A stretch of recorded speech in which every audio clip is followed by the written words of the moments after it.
Isang lalaki ang kinuyog at pinagahampas ng ilang lalaki sa Davao City. Tinadyakan pa siya at sinuntok.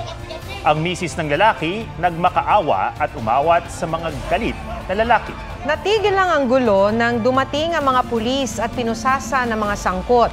Sugatan din ang kapatid ng biktima. Anya, nagiinuman sila ng maghamon ng away ang mga tambay sa lugar. Isang senior citizen din ang nadamay ng tamaan ng pamalo.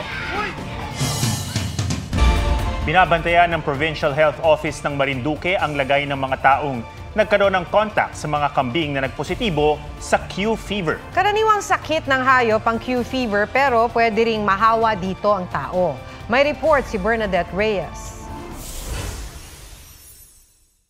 Naka-full personal protective equipment ang mga tauhan ng Bureau of Animal Industry nang ibaon sa lupa ang mahigit 60 kambing na kinondena sa Santa Cruz, Marinduque. Pag-iingat nila yan matapos magpositibo sa Q fever ang 19 na kambing sa isang government breeding farm sa Marinduque. Ang mga nagpositibong kambing ay kasama sa 74 na inimport noong Enero mula sa Amerika para paramihin sa bansa. Ang Q fever ay sanhi ng bakterya na Coxiella burnetii, na kadalasang tumatama hindi lang sa mga kambing kundi pati na rin sa tupa at baka. Ang mas nakababahala, yung bakterya niya natra-transmit dun sa tao, and then pag nakuha siya ng tao, talagang parang magre-replicate din siya doon. Natra-transfer po siya via ticks and sa mga urine and feces po and birthing fluids po ng mga alaga.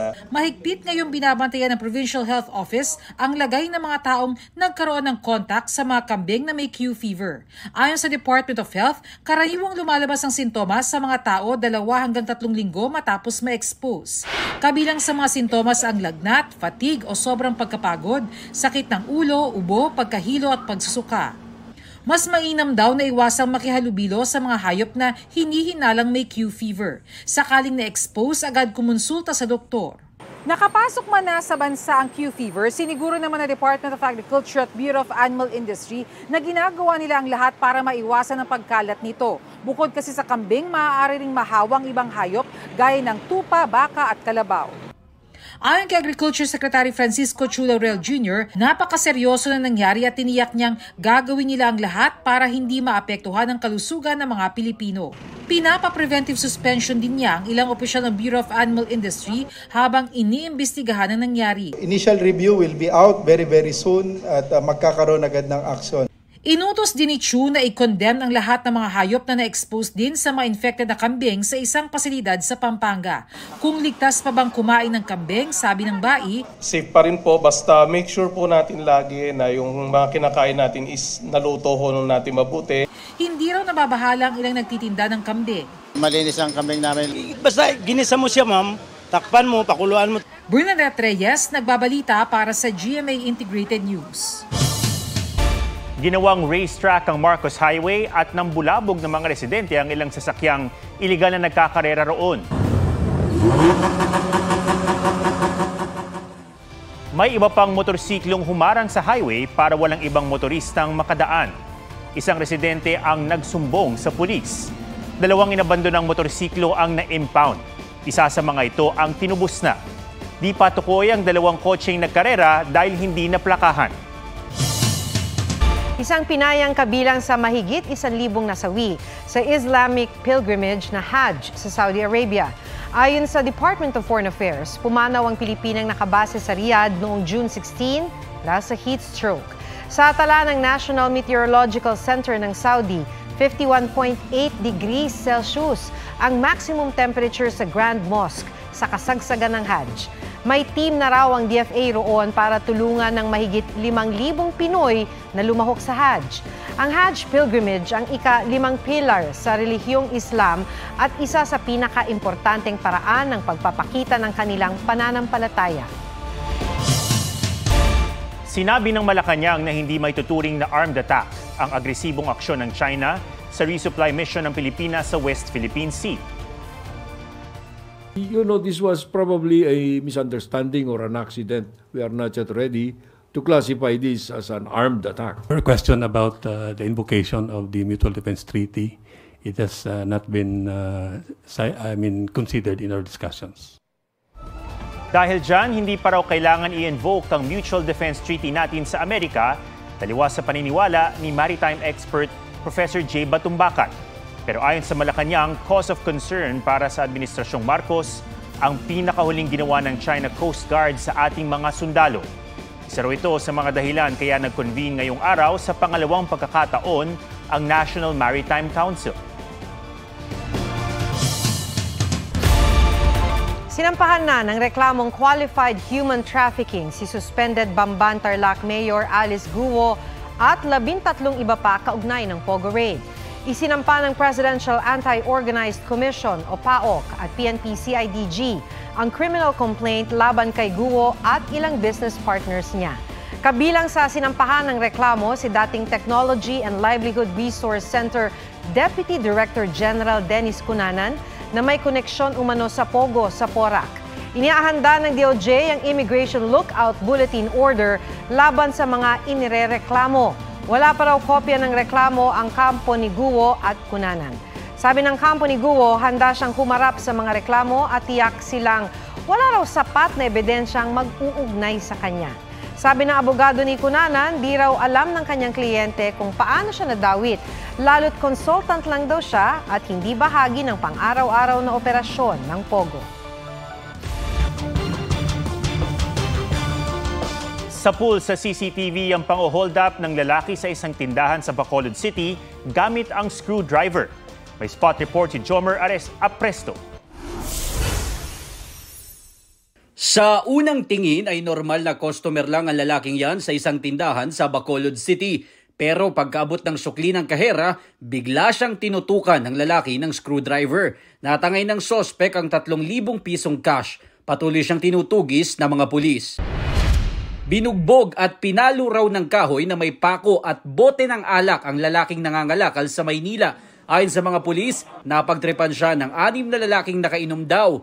Huli ang 2 sa mga sospek. Sumigaw po kasi magnanakaw eh.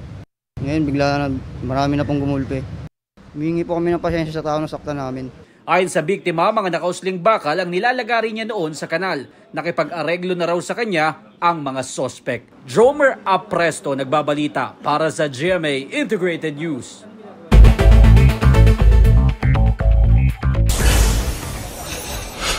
Tatlong hacker umano ng ilang government at bank websites arestado.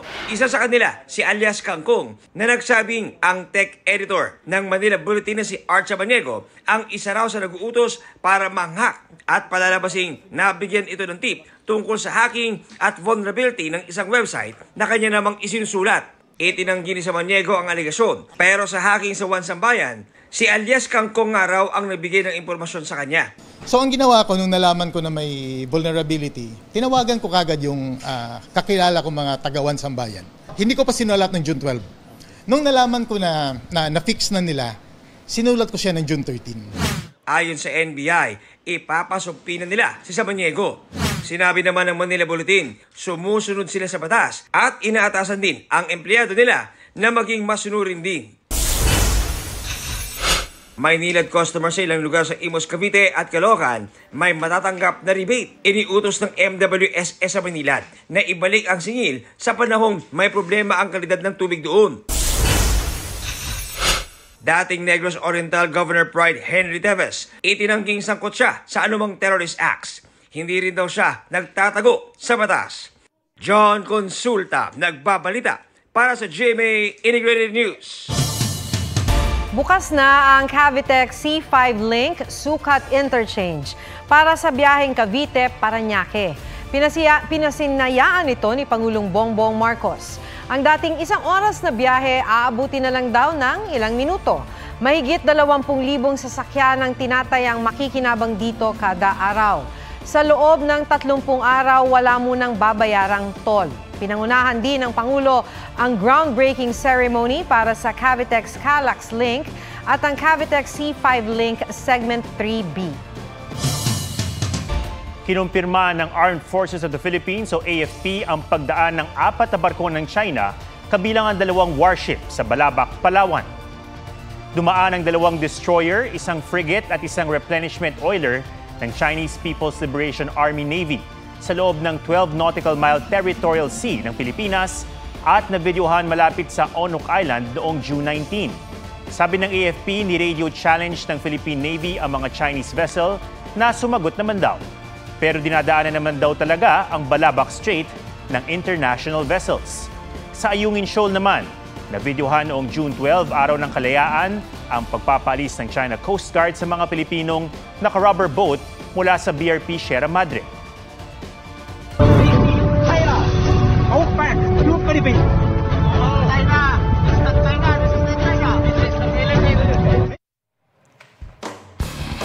Pagkakataon nyo nang mapanood ulit ang NCAA Season 99 Cheerleading Competition. Ipalalabas yan sa Linggo, June 23, 10:30 a.m. sa GTV. Balikan ang makapigil hiningang stunts at routines sa kompetisyon kung saan muling nagwagi ang 5P champions na Arellano Chief Squad.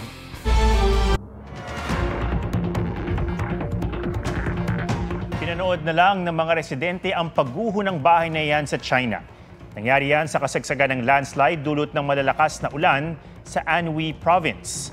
Mahigit 179,000 na residente ang apektado ng masamang panahon. Libo-libo rin ang lumikas.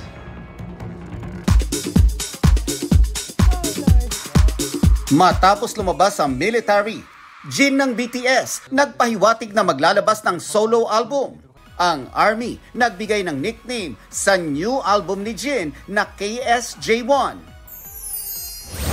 K-drama star Byun Woo Suk na overwhelmed daw sa mainit na welcome ng Pinoy fans at namigay pa ng bulaklak. Kumusta? 안녕하세요. 감사합니다. Pamilya Bolsico enjoy sa South African trip with penguins. Mystery feels ng upcoming Kapuso murder mystery series na Widow's War ipinatikim sa media launch. Promising din daw ang scenic views at intense plot ng series.